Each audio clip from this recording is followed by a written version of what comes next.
Hello, everyone, and welcome back to another episode of All in All with Alex. I'm your host, of course, Alex, and today we have a very special guest.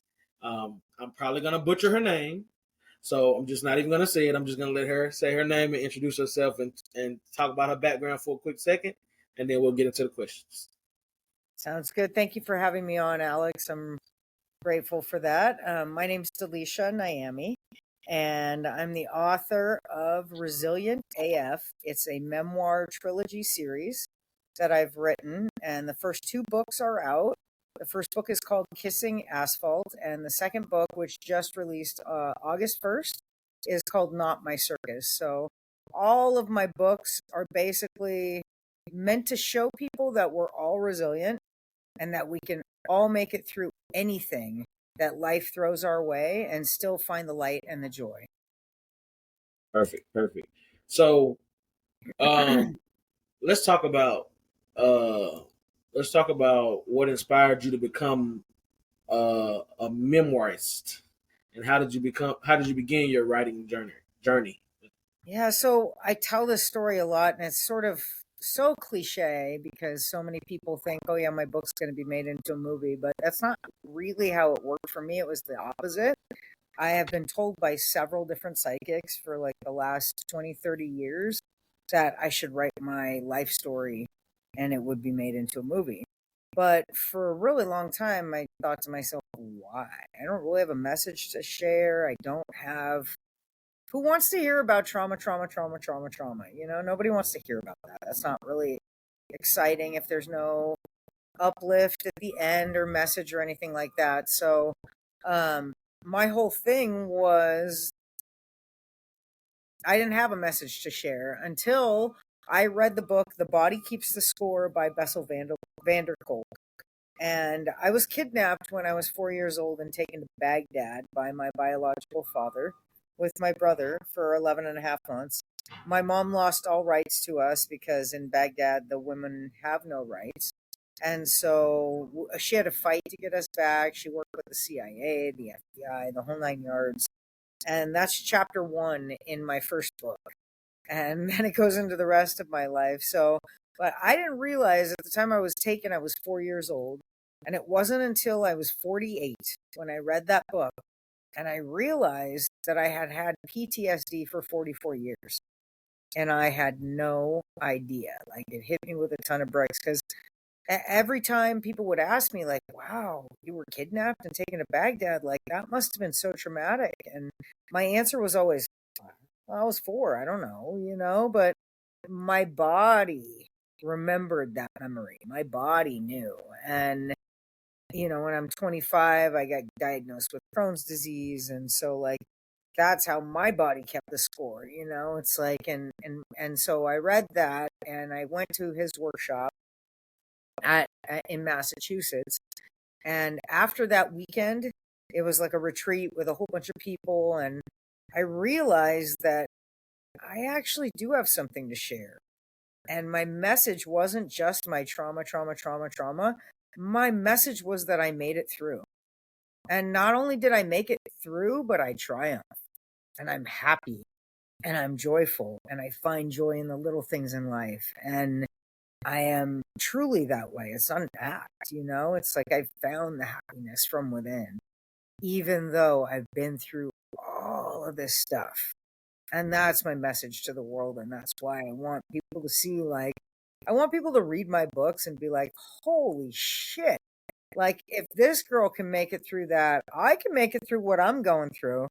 Let's do this. That's kind of that was my whole purpose in this. Like, I've had friends who have committed suicide, and if I could stop just one person from doing that, that's worth it. That made my life worthwhile, I mean, it going through some of the things that you went through. I mean, you have to be, well, for lack of better words, you have to be resilient as fuck. Resilient, resilient AF. You know what I mean? So, straight up. So yeah, I mean, I definitely get what you're saying on that. So, how do It was you? after that I decided to write my book because I figured out, yeah, I do actually have a message to share. It's not just all like depression, Right. Now, Right. granted, people don't get to that big aha moment until the third book, but it's there, I promise. So, so how do you approach writing about sensitive topics like sexual abuse and trauma recovery? Because I know a lot of people kind of frown upon it, or they don't want to, they don't want to hear about it. But they are important topics because you know those are things that people are going through on a daily basis that affect their lives and then also their children's lives and so on and so forth. Absolutely. And I am a huge proponent of talking about it because I believe, like anything in this world, that you have to talk about things in order to create change and positive change, hopefully. And that is why I came out as a lesbian in high school and got tortured by kids. I didn't care, but you know how many people from my high school have come up to me afterward and said, "You're my hero. I would have never came out if it wasn't for you. Like, thank you for doing what you did." Like, it's been pretty amazing, actually. And it's the same with the abuse. We need to start talking about it. It happens so much, not just in this country, everywhere in the world. And so when I wrote about it, it's funny because a lot of the reviews come out and say, "Oh, she put it all out there." I'm like, I barely scratched the surface. Like, I barely, I, I really made it super tame in the book, but to the rest of the world, that was not super tame. But there were so many other incidences that happened that intentionally didn't put in there because I knew it would be too much for people. And what I put in there was literally barely scratched the surface. And so I didn't want to traumatize people, but at the same time, I wanted to get my message across of, and probably my most important thing is I really want to get to kids.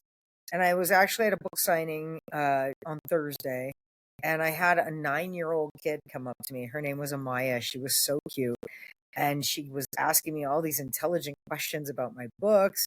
And she asked me what AF stood for. And so I had to figure out how to explain that to a 9-year-old. I said, as the F word, you know? And she's like, "Oh, I've heard that in school before." But she was so cute and so innocent.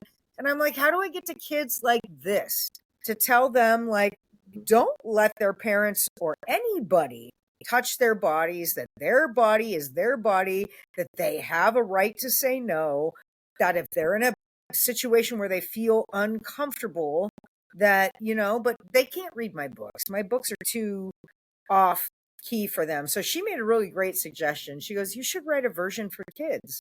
And I'm like, that's a really great idea. So I think I'm going to work on that and really start trying to like infiltrate and empower kids to know that it's their body, that they have the right to say no, and to tell them what happened to me. And I think it's pretty powerful and important for them to know that somebody doesn't have to touch you in order for it to be abuse.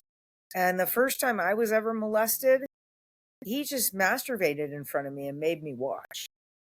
And it was the looks that he gave me and the fact that I was like frozen at the end of his bed because, fight, flight, or freeze, right? I'm a freezer, and I froze. And he thought I liked it because I was like, just frozen. I couldn't move, I couldn't do anything. And I think that point is really important, that even something like that is not only abuse, but it's a gateway to bigger and bigger and bigger abuse. And that's the most important thing for kids to know, that that grooming, I didn't realize I was being groomed when I was a child. I thought I was finding a father figure who was going to go play catch with me, who could enroll me in baseball and take me to the pool and teach me about art. And he made me feel important when everybody else made me feel stupid and dumb and like my opinion didn't matter. But I didn't see that as grooming back then. I actually didn't realize till I was 50 something. And I'm 53 right now. So, I mean, I think I was about 50 when I realized that that's what he was doing to me. Like, it wasn't until I wrote my book, I read it, I edited it, I read it, read like 100 times. And I was like, And then that was really the only forward thinking part I put in Kissing Asphalt, was that I realized that after all this time, that man was just a monster, and like he was just grooming me. And if I can impart that wisdom onto children, 6, 5, 6, 7, it starts really young a lot of times, especially if they're like pedophiles in the house. And a lot of times the parents need education just as much as the children need education. Because, I have to say, I was real tight with my nephew.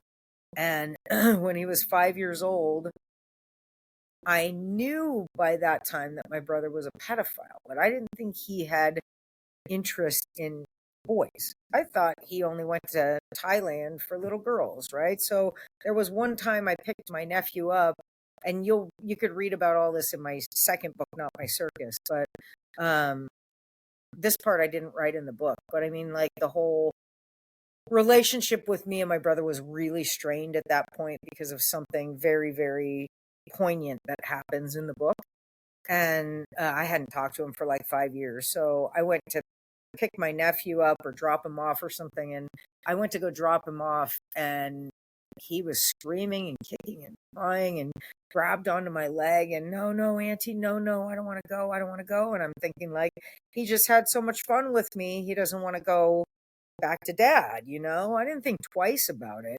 And it wasn't until after his father passed, when he was 13 years old, that his mother shared something with him that she shouldn't have. That I had to tell him the truth of the story, which is actually in the book, and what happened between my brother and I. And he told me, Auntie, it happened to me too. I said, what do you mean? And he was 13 by this point. He said, he touched me too when I was 4 and 5. And I'm like, and then it all clicked. And I had already been in psychology classes, sociology classes, like and I've been kicking myself ever since. Like, I should have recognized that. I should have known. And he's like, no, Auntie, don't blame yourself. Even now, we talk about it. He's almost 30 years old now, and we still have discussions about it. But it's like, I should have known. Of all people, I was molested. I had all the signs. Like, I should have known. But like, I can't blame myself. And I just think it's a matter of educating people, educating kids, making people understand that this stuff is real and it happens. And it's not just stories that your parents tell you, because I think it's more impactful if it comes from somebody that it's happened to themselves, and somebody that maybe didn't realize things until later in life and held on to that. My belief is, there's a lot of talk about drug abuse. There's a lot of talk about crime. There's a lot of talk about all that stuff. There's no talk at all about pedophilia, about what happens to us as children.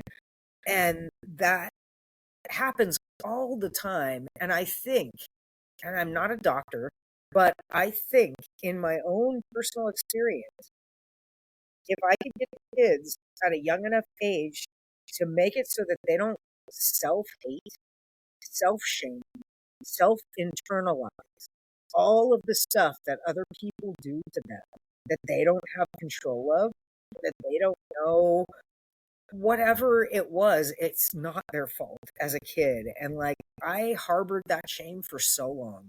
I internalized it for so long. And, it wasn't until recently that I was able to like realize it wasn't my fault. And so that's why I want to empower kids from such a young age, because that's when it starts happening. And it's so like, it just breaks my heart. And I think if we start talking about it, maybe some change can happen. Maybe they'll start doing research. And I wrote this in Not My Circus, I've had conversations with my pedophiles, and they truly think that they're like showing you love, that they're doing a good thing. And so I think that it's some sort of misfiring in the brain. Just like some people have chemical imbalances in other places, that maybe this is some sort of chemical imbalance. I don't know, because I don't think the money is there to do the research, and the laws around it are so strict that it's scary for anyone to go talk to anyone about it if they have these issues, like a therapist or a counselor, or if somebody actually did want to get help. So it's a real problem in this country, and we got to figure out what the solution is. And I don't know what it is, but I'm here to help if anybody has suggestions. With you on that. With you on that. It's definitely, a very important topic. That's definitely not being talked about enough. And like we said, it can affect people's lives from the day it happens on, going forward. And then sometimes in certain cases, it affects their lives and they don't even realize it until, they start learning some of the things you learn, and they're like, oh man, I really have trauma that I didn't know I had. Yeah, For exactly. something. Um, so I definitely understand that. So, what role do you feel like self compassion plays in your work and in your personal life? Oh my goodness, so much. I mean, you have to have self-compassion. I mean, if you don't, I mean, I have to remind myself all the time that mistakes are how we learn, and I make mistakes all the time, and that's how we learn. And you can either take it as a negative or you can take it as a positive and learn from it and blossom and grow as a person. Um, so can you discuss the importance of storytelling in empowering others to find their voices? Interesting question. I think it's really important. Like for me, I never wanted to put my life out there. I didn't never wanted to be that vulnerable and throw the trauma that I had in the world out there. That wasn't like why I did it. Um, I did it simply to help others, and I knew that I could just by the reactions of my longtime family. I call them family. That's my friends that are my family. Um, and the things that they would constantly tell me how strong I was, how this, how that, and I didn't believe it for a long time. But once I realized, like, it's so funny because I had a hybrid publisher that I was working with at first, and um, and I switched it up in the middle. But the distributor that I went with, she, well, number one, said I had to have a trigger warning, which thankfully, because so many people have been triggered by my book. So I'm really glad that I have that in there. Um, and number two, they had said that I drew a blank. Remind me again what we were. What was I It talking about? was the importance of storytelling and empowering others to find their voices. Oh yeah. So the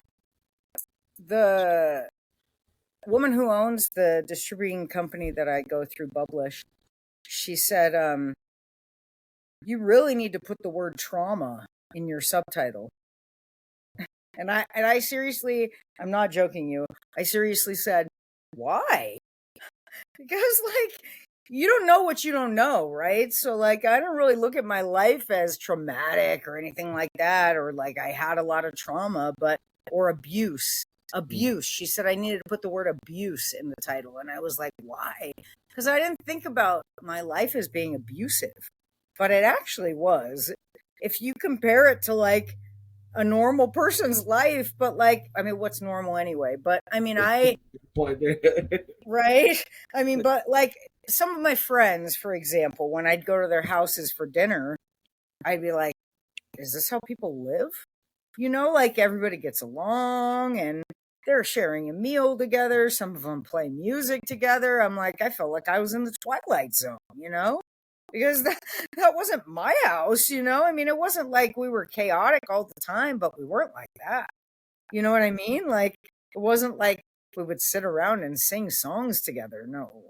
I mean, maybe if we were on a road trip, but but that's about it. Like I don't know, it was so different. Like, and they would laugh together and joke together. And for me, I'm like, wow, this is. It wasn't until I was an adult that I really realized like there was something different about my family. Yeah. That's I can only imagine, because most time it's hard to imagine your life being different than what it actually is, because that's all you've known growing up. So it's like, you try to imagine it, it's really hard to really put yourself in that alternate reality or alternate world. Exactly.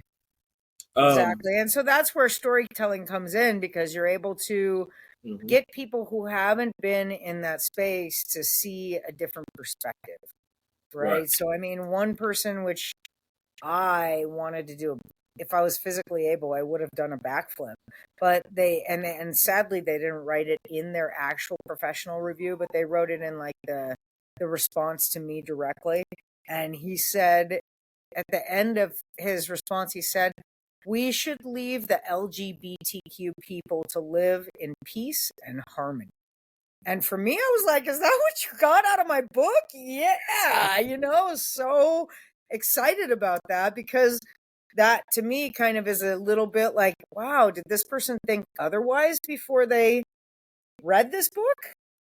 Because why would you say that otherwise, right? So, I mean, I thought that was like, wow, did I change somebody's mind on that's It had, I would think so, because what other reason would it be to bring that up? You know, exactly. So I was really, really, really stoked on that. That's yeah, probably, even though I've been getting all 5-star reviews, thankfully.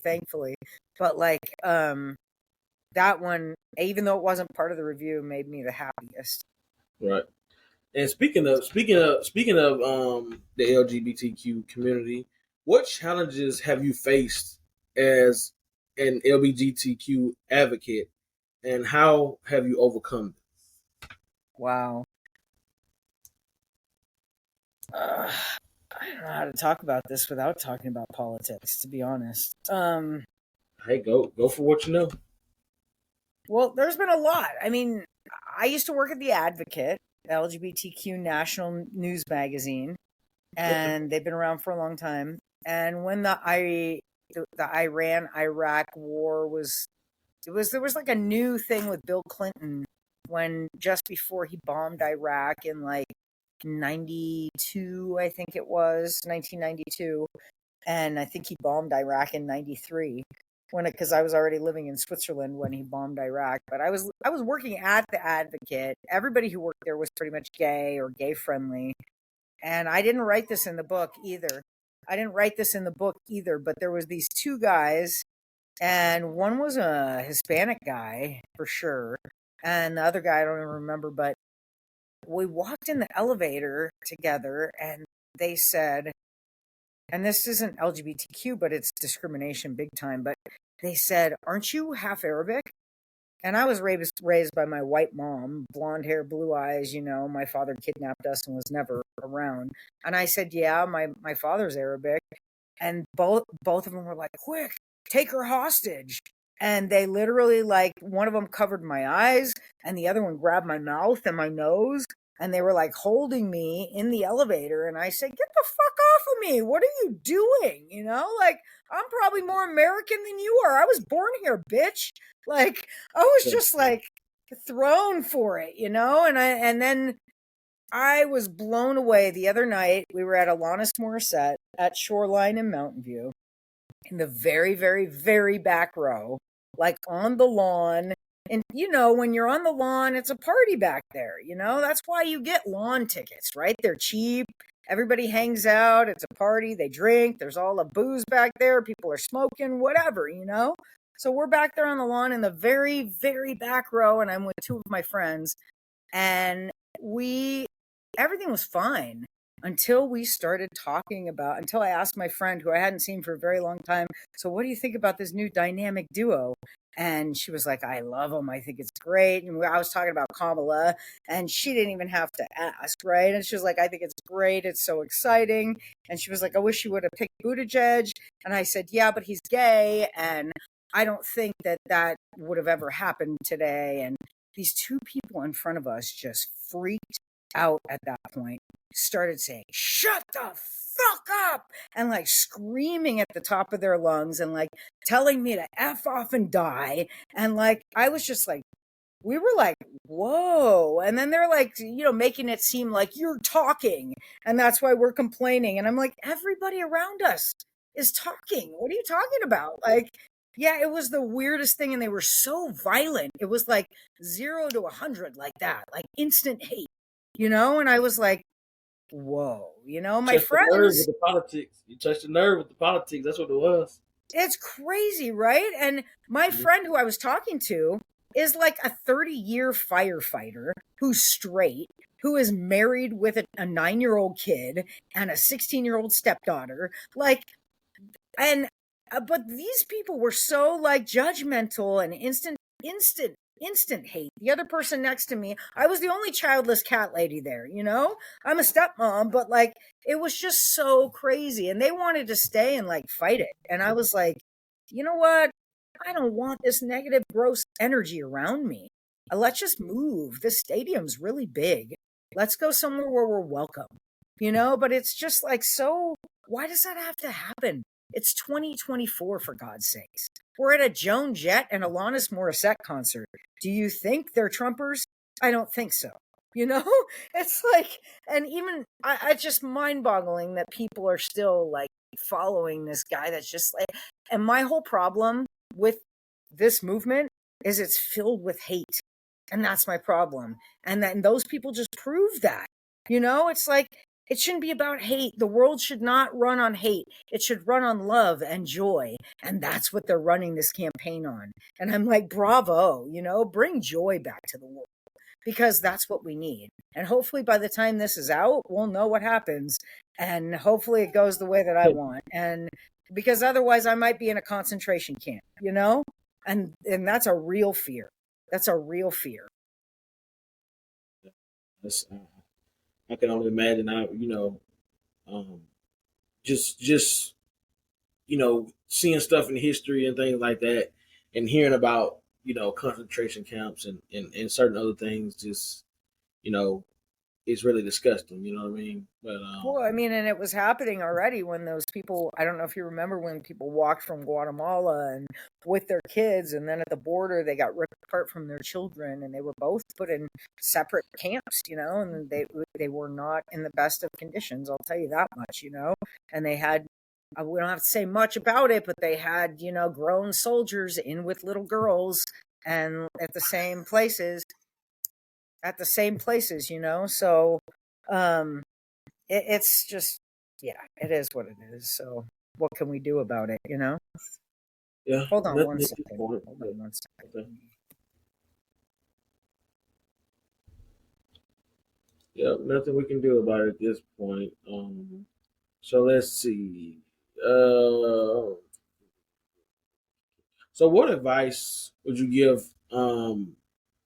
People that want to become writers, but they want to tackle difficult subjects. Like, what advice would you give them on I would say just do it. I mean, a lot of people that read my books and leave reviews on them, they come straight out and say they're a hard read.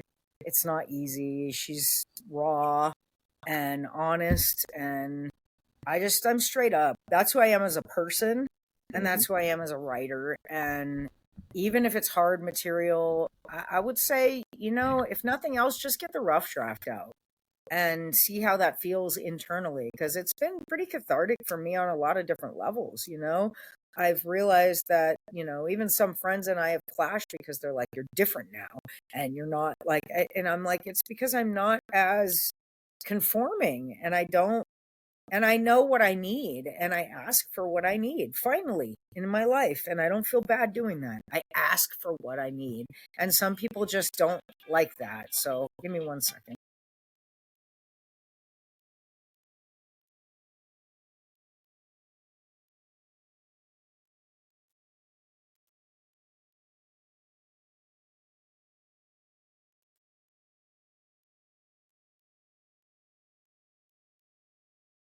Some people can't take that when you ask for, just when you become the person that you should be. Some people just really hate that for people. I don't understand why, but that's just how Yeah, some. ironically, that was the person who was calling my phone.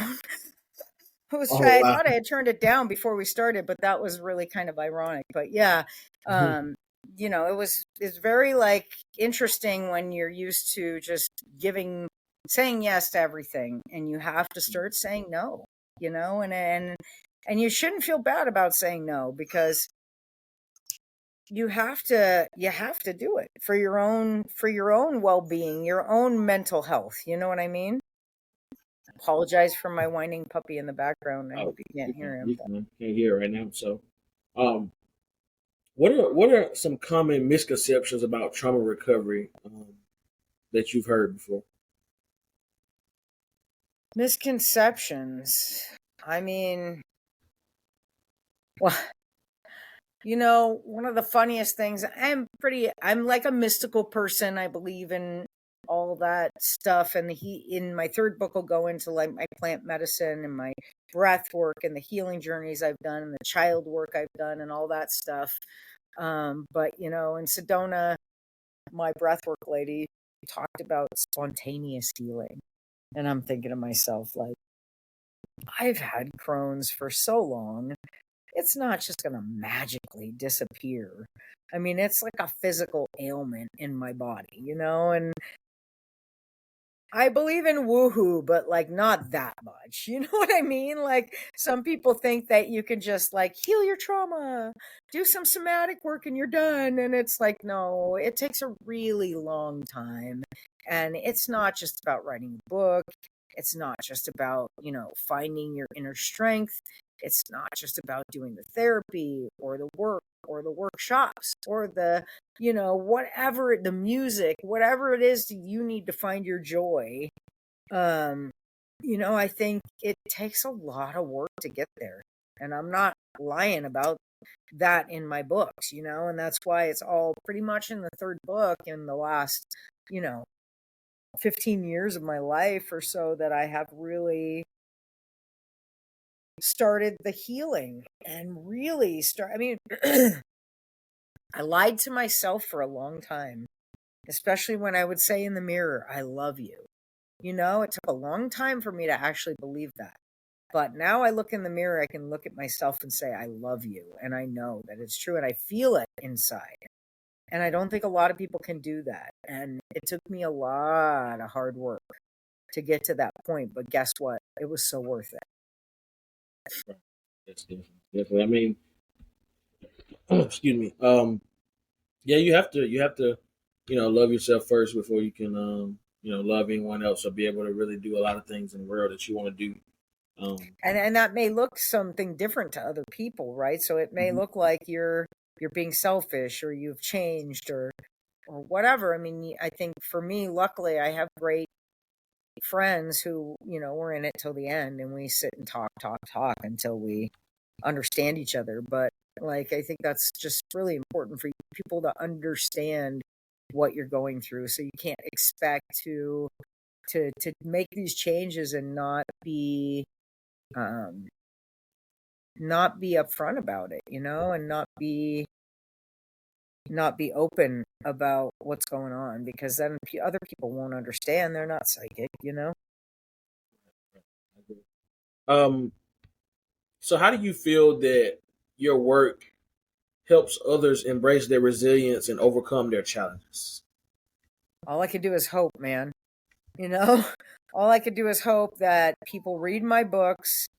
And it has been happening with the reviews I've been getting. People have said, like, geez, with her illness alone, like that would have taken anybody down. But to see the amount that this woman has gone through, the amount that she's had to overcome, and the resilience that she has is inspiring. And to me, when I read those reviews, it literally makes me it gives me the most joy of anything I've ever felt in my ex-girlfriend gets so mad when I say this. She's like my best friend, but it's like more than any love that I've ever felt for anyone.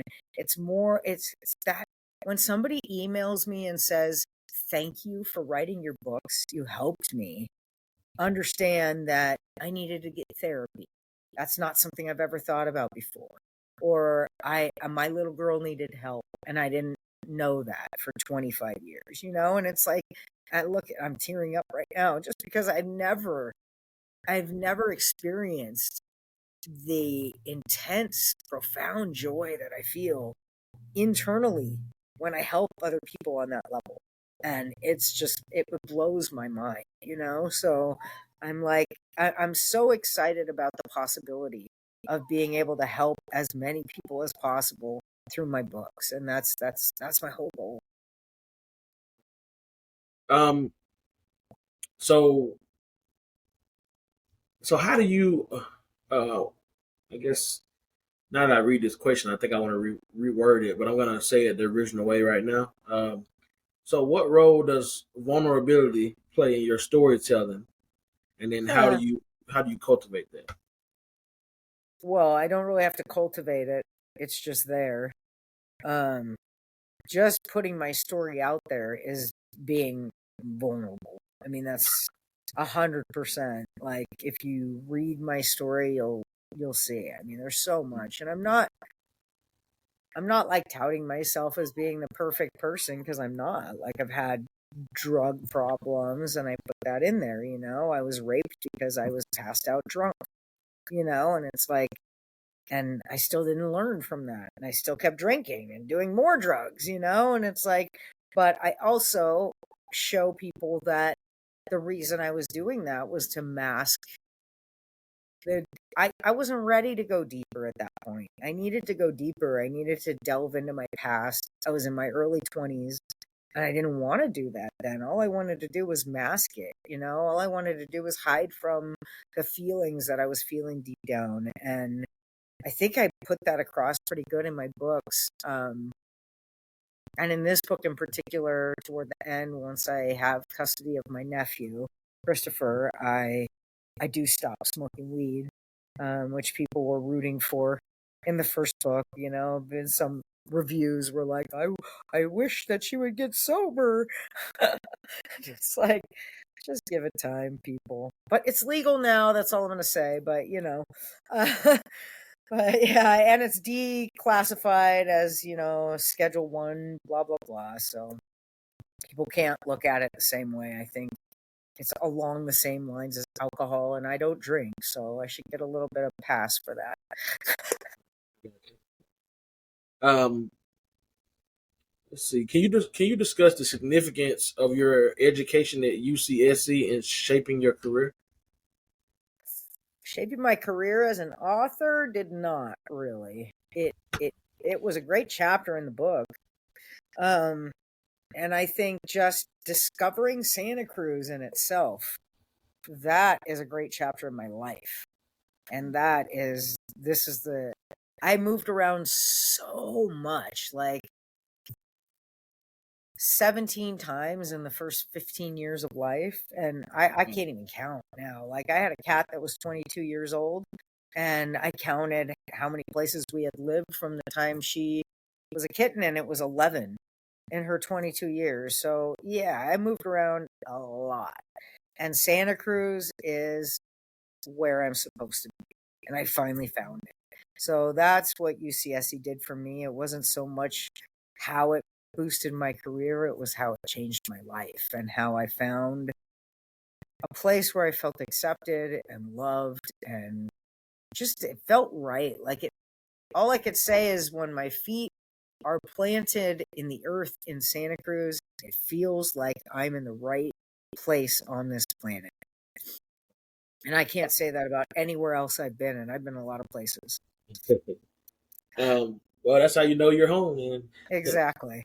um, so you mentioned earlier that some of the stuff that, well, basically that in your book, you barely scratched the surface of some of the things that you could have said.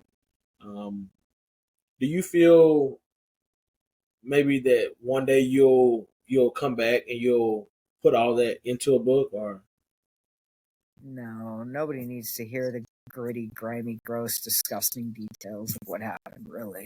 I mean, I'll just give you one little thing. Was like, the guy who was my molester's son, David, who we were still friends up until he ghosted me just like a year ago. I don't whatever. He While I was writing this book, he was helping me because he lived it with me. And he was helping me, like, remember things, because I blocked a lot of stuff out. There's one part that I wrote in there, and he asked me one night, "Do you remember when my dad was sharing you with his friends?"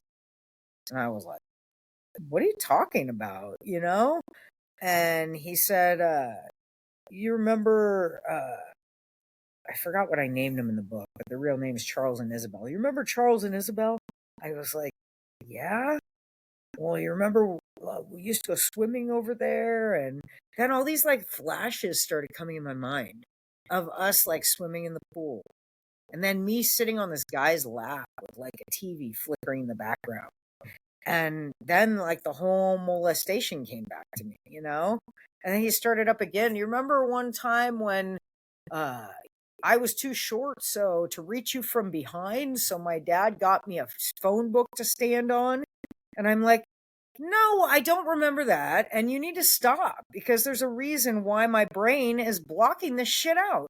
Just stop telling me about shit that happened when we were kids. Like, I remember what I remember and I don't need to remember anything else. And what I remember is enough. You know what I mean? Like, so even beyond what I remember, there's a lot more. There's a lot more that like I'm blocking, but like I won't do EMDR specifically for that because it brings back memories of stuff. I'm like, I don't need to remember anything else. I'm dealing with what I'm dealing with that's in my mind right now that I'm trying to already leave in the past, and live in the present moment. And that's what the second book is a big part of, is like learning how to do that internally and how to really like let go and live in the present. Um. So, uh, so your book is available, everywhere. Mm-hmm. And by the time this comes out, the audiobook will be available too. So I have also an audiobook for Kissing Asphalt that's out right now. And the audiobook for Not My Circus should be out by the time this comes out. So how many books do you have in total? I have two right now. I have another one that I wrote under a pen name. That's about, it's called Strength in the Storm, and it's about IBD and dealing with flare ups of inflammatory bowel disease, Crohn's disease, or any kind of flare up with pain in your body, really. Um, and then I have my third book, which I'm working on, that's going to round out this series. And the whole series is called Resilient AF. And then I have another book. I want to turn the Kissing Asphalt book into a kid's book somehow, or maybe a series of kids' books.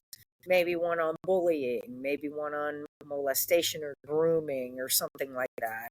And then I wrote a fun book about my cat, who I had mentioned that I had for 22 years. She recently just died this year. And I wrote a book about the story of Six, which is what her name was, because she was kind of bullied by her first cat. And then after she died late in life, I got new cats and they became friends. And so it was kind of like a cute little kid story about how the cat was bullied and became friends with her new friends. So it's never too late to make friends in life. No, never, never, never. So is there so before we wrap things up, is there anything um that you would like to share with the audience, no matter the topic, no matter what it is, like, or if it's just a motivation, even if it's just a little motivational quote or anything, is there anything you want to share with the audience before we go? Yeah, absolutely. One thing I'd like to say is life is a gift, and we never know when our last moment will be. And we can't ever forget that. And also that this world should be run on love, not on hate. And that is, people look to the United States as somebody to follow. And if we're run on hate, the rest of the world's going to be run on hate. But if we are run on love and what we were born on in this country, which is freedom and liberty and justice for all, it's in our Pledge of Allegiance. And yeah, that's just love each other. That's all I could say. Okay. I agree with that. That's one of the things a lot of people don't do is they don't take the time to love one another as much as we should. Life is For already sure. short enough. So, but I definitely want to take this time to tell you I appreciate you coming on, telling us about the amazing book series, um, telling us about your story, and maybe you speaking about your story. Maybe it'll help someone else come forward about their story, or either help them regret some of the negative thoughts they may have had, or prevent them from possible suicide and so on and so forth. So I definitely appreciate you coming on. Thank you. And thank you for having me on. I really, really appreciate the opportunity to, just get the message out there that we're all resilient. We can all make it through anything life throws our way. Right. No problem. So everybody that's watching, you guys check the description or the show notes. You'll see all of Delicia's information to go support her book, and so on and so forth. So you guys need to make sure that no matter what you do, you be resilient as fuck. Yeah. But you guys have just watched another episode of All in All with Alex, and we'll see you guys on the next episode. Peace.